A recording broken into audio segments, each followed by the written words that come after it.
we read in Sheni this week of the birth of the one and only Moshe Rabbeinu.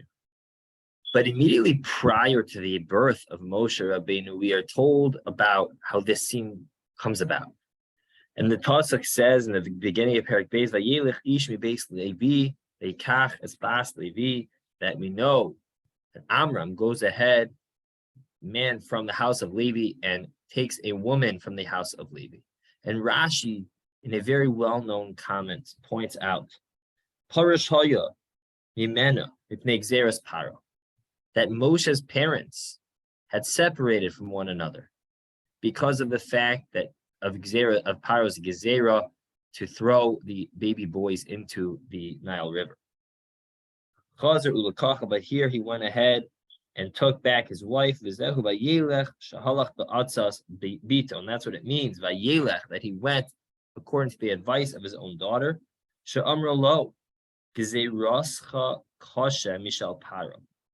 Your gezerah of separating from your wife is more difficult, is more consequential than that of Paro. In Paro gozer ala zecharim, the ata gamkin ala nekebos, because Paro made this decree only on the males, and you are preventing both males and females from being born. So of course, the rest of the story is then that Amram goes ahead, takes his wife back, and of course, from there is the birth of Moshe Rabbeinu.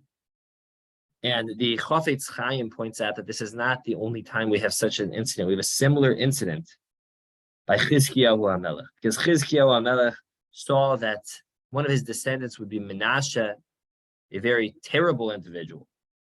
And as a result, Chizkiyahu had no interest in having children, until Yeshayahu HaNavi came and said, that's not appropriate.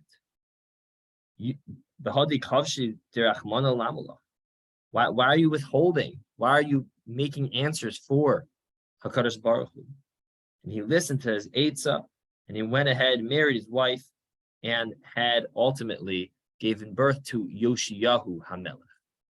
And the Chafetz Chaim points out that a theme from these two episodes is that these were two individuals who, with good intent, were, so to speak, acting as God. They saw what they saw. They saw the negative consequences that could occur, and therefore they made a decision, I'm not going to have children.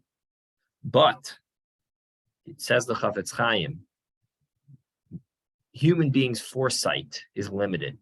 We as people can only see what we can see. And to go ahead and to make our own din v'cheshbon, to go ahead and to make our own judgments and calculations according to that, is highly inappropriate. Says the Chafetz Chaim, only HaKadosh Baruch Hu Yodea HaNistaros, only HaKadosh Baruch Hu knows truly what's going to come.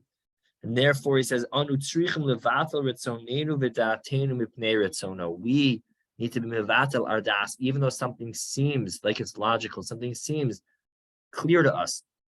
I see this terrible descendant that's going to come from me, and therefore I'm not going to have children to prevent that.